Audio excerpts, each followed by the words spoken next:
పెద్దపల్లి జిల్లా రామగుండం నియోజకవర్గం హైదరాబాద్ రామగుండం రాజీవ్ రహదారిపై సర్వీస్ రోడ్డుకు మోక్షం కలిగింది. పెద్దపల్లి జిల్లా రామగుండం మున్సిపల్ కార్పొరేషన్ పరిధిలో 25 కోట్ల వ్యయంతో సర్వీస్ రోడ్డు నిర్మించనున్నారు. 2010లో ప్రారంభమైన రాజీవ్ రహదారి నిర్మాణ పనులు పూర్తయినప్పటికీ కార్పొరేషన్ పరిధిలో 10 కిలోమీటర్ల పరిధిలో సర్వీస్ రోడ్డు నిర్మించలేదు. దీంతో తరచూ ప్రమాదాలు జరుగుతున్నాయి. ఈ విషయంలో స్థానిక ఎమ్మెల్యే మకాన్ సింగ్ రాజ్ ఠాగూర్ రోడ్డు నిర్మాణ సంస్థ ప్రతినిధులతో చర్చలు జరిపారు. దీంతో సర్వీస్ రోడ్డు నిర్మాణానికి అడ్డుగా ఉన్న నిర్మాణాలు తొలగిస్తే పనులు ప్రారంభిస్తామని నిర్మాణ సంస్థ ప్రతినిధులు తెలిపారు. ఈ క్రమంలో రోడ్డుకు అడ్డుగా ఉన్న నిర్మాణాలను గత వారం రోజుల నుండి కూల్చివేశారు. భవనాల కూల్చివేత పూర్తి కావడంతో సర్వీస్ రోడ్డు నిర్మించనున్నారు. రోడ్డు నిర్మాణ సంస్థ నిర్లక్ష్యంతో తరచూ ప్రమాదాలు జరుగుతున్నాయని, ఈ క్రమంలో సర్వీస్ రోడ్డు నిర్మాణం చేపట్టేందుకు చర్యలు తీసుకున్నట్లు ఎమ్మెల్యే తెలిపారు. నిర్మల సంస్థతో పాటు సింగరేణి, జెన్కో వంటి సంస్థల సహకారంతో సర్వీస్ రోడ్డు పూర్తి చేస్తామని పేర్కొన్నారు. అదేవిధంగా వాహనదారులు రోడ్డు భద్రత నియమాలు పాటించాలని కోరారు. ఈ సందర్భంగా వారు మాట్లాడుతూ, రామగుండం నియోజకవర్గంలో టోల్ ట్యాక్స్ వసూలు చేసేటువంటి కార్యక్రమం హెచ్కేఆర్ వాళ్ళు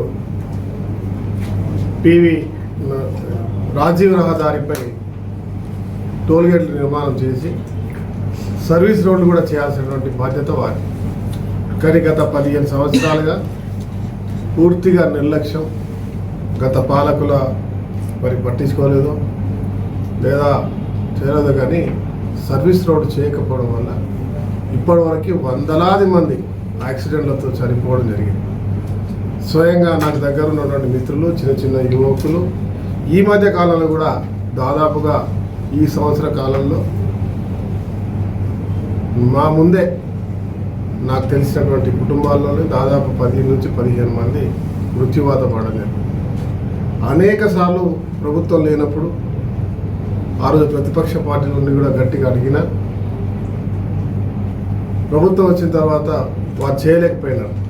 ప్రభుత్వం వచ్చిన తర్వాత దాన్ని ఖచ్చితంగా చేయాలని నిర్ణయం తీసుకున్నప్పుడు హెచ్కేఆర్ ఇప్పుడున్నటువంటి కాంట్రాక్టర్ పరిస్థితి, వాళ్ళ అగ్రిమెంట్ పూర్తి అవడం వల్ల మళ్ళా ప్రభుత్వాన్ని సంప్రదించి ప్రత్యేక నిధులు కేటాయించి దాదాపు 25 కోట్లతో కేవలం టవర్స్ రిమూవ్ చేయడానికి 16 నుంచి 18 కోట్ల రూపాయలు, తర్వాత రోడ్లు వేయడానికి దాదాపు సుమారుగా 15 కోట్ల రూపాయల అంచనాలతోటి ఈరోజు వేసే కార్యాచరణ తీసుకున్నాం. టెండర్స్ పూర్తయినాయి.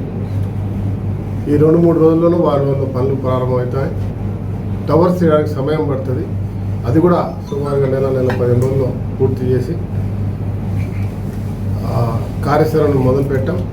దీంట్లో మీరు అందరు చూస్తారు, అనేక మంది సింగరేణికి సంబంధించిన భూములు స్థలాల్లో ఎన్టీపీసీ, జెన్కో వీటికి సంబంధించిన ఆ స్థలాల్లోనే చాలామంది కమర్షియల్గా కట్టుకొని మొదటి నుంచి కూడా వారు తీసేయలేక కొందరు అక్రమంగా కట్టుకోవడం వల్ల వారు ఉండడం వల్ల కూడా వాళ్ళు చేయలేకపోయినారని చెప్పినారు. ఈరోజు స్వయంగా అధికారులతోటి వారితో సంప్రదించి వారిని ఒప్పించి అవన్నీ తీసివేయడం జరిగింది. త్వరలోనే చాలా మార్పులతో యాక్సిడెంట్స్ జరగకుండా ఉండే విధంగా ఐలాండ్స్ని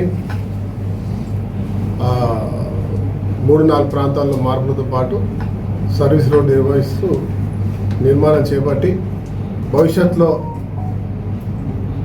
ట్రాఫిక్ సెన్స్ కూడా ట్రాఫిక్ పోలీసుల ద్వారా ప్రజలకు ఏర్పాటు చేసే విధంగా చేస్తూ ప్రజలను కూడా కొడతా ఉన్నారు. సర్వీస్ రోడ్ని ఉపయోగించి ప్రమాదాలకు దూరంగా ఉండి మీ జీవితాలు, మీ కుటుంబాలకు మీరు బాధ్యత కలిగిన వ్యక్తులుగా ఉన్నటువంటి మీరు ఎవరు కూడా ఆ కుటుంబాలను అనాథలుగా చేసే ప్రయత్నం చేయకుండా జాగ్రత్తగా ట్రాఫిక్ రూల్స్ని పాటించి సర్వీస్ రోడ్స్ను యూజ్ చేయాల్సిందిగా మీ ద్వారా అందరినీ వేడుకుంటున్నాను. మీడియా మిత్రులు సహకరిస్తున్నారు. మీడియా మిత్రులు అందరూ కూడా ధన్యవాదాలు. Thank you.